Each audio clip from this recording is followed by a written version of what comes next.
We have to talk about baseball. Yes. I think we got to talk about that right away to sort of clear the air because it's on everybody's mind. This is on everybody's mind. It's even on my mind. I am the proverbial bad fan.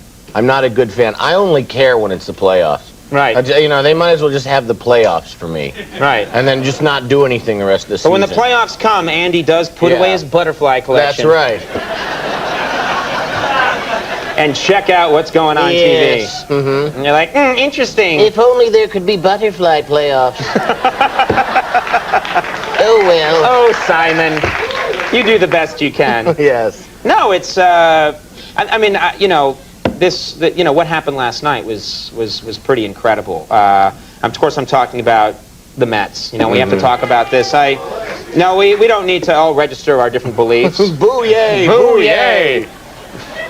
We have a turn of the century crowd here. Yes. I say boo, and I say yay. Yay says I. And boo says I. All right, stop it. Anyway, let's face it, a lot of Mets fans here in New York City are very disappointed. They're bummed out, yeah. They really are, because that was a pretty incredible game. And I think even Yankees fans are a little bummed because don't get to have the Subway Series. Everyone was talking about we're going to have the Subway Series here in New York, and that's going to be exciting, because I understand that they were going to play on the subway. I know. Yeah. Which then I was explaining that's not it, and I was like, well, then I don't care.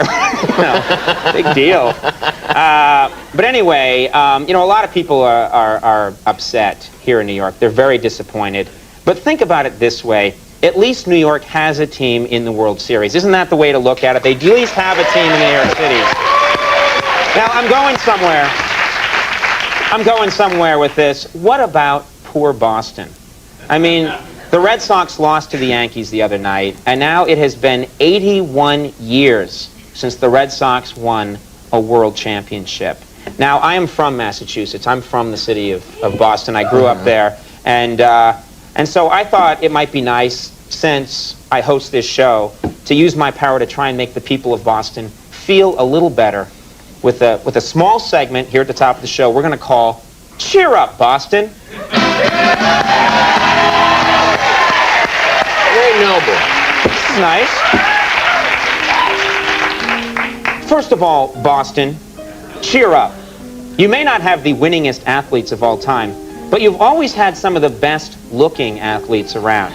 Like Boston Celtics forward Larry Bird, New England Patriots quarterback Jim Plunkett. Now there was also known as Og to his friends. And of course, Boston Bruins defenseman Lyle Lovett. Now there's a nice guy. An amazing player, by the way. Amazing. You should see Lovett on the ice. Now folks, every Boston fan knows about the curse of the Bambino. This is the bad luck that has supposedly followed the Red Sox since they traded Babe Ruth to the Yankees in 1918. But cheer up, Boston.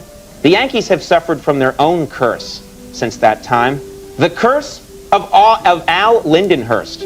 That's right. Lindenhurst was the player the Yankees let go to make room for Babe Ruth. And when he left, he cursed the team. Now, since that curse, check out this alarming statistic.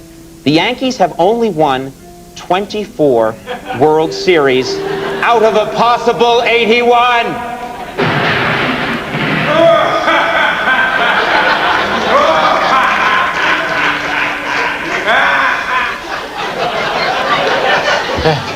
That's less than a third. Less than a third, Andy. Oh, my. We know how much your legendary curse has hurt you, Boston. And some say that even the 1918 Red Sox team that won the World Series was cursed. After all, look at the roster from that year. Stuffy McInnes, dead.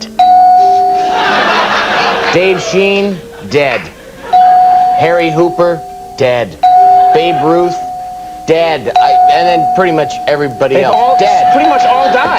Dead. Oh, it's amazing. But you know what, Boston? Cheer up.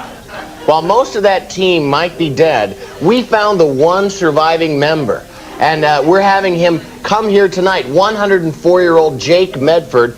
He's on his way here. Let's check in on him now.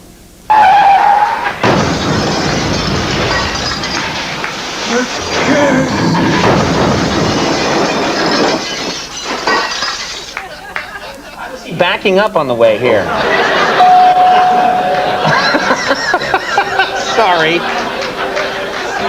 his own fault.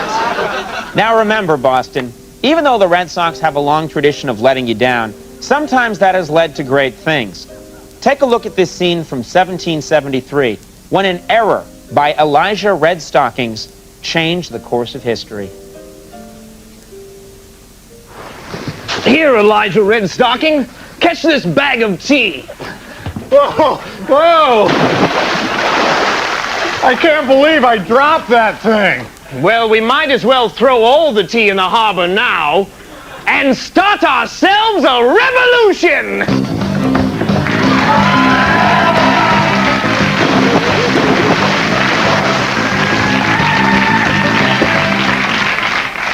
I wish history had really been that way. Yeah. Every historic scene ending with that song. Yeah.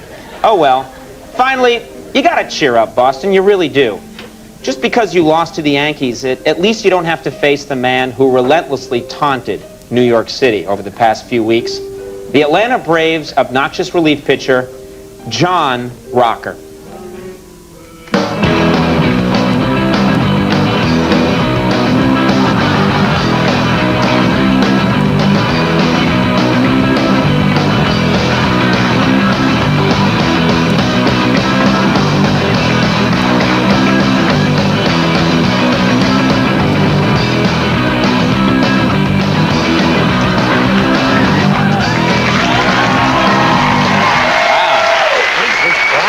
Guy is hard to take. Yeah. Well, we'll take a break. We'll be back with Ving Rhames.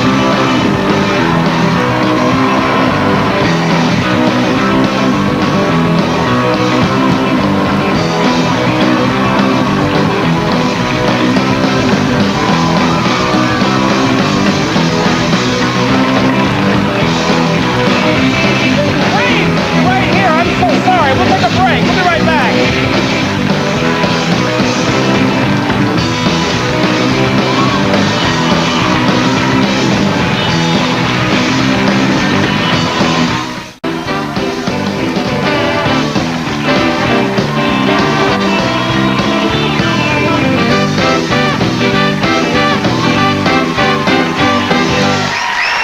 Everybody, we are back. Big show. I just wanted to make one quick point, something that confused me a little bit. We have John Rocker come out here, Right. all right, and basically give the crowd, our studio audience, the finger, and all of them cheer and wave. That's the oddest response. They're all like, yay, thank you. Yep. I think that says a lot about their home lives. Yeah, that's...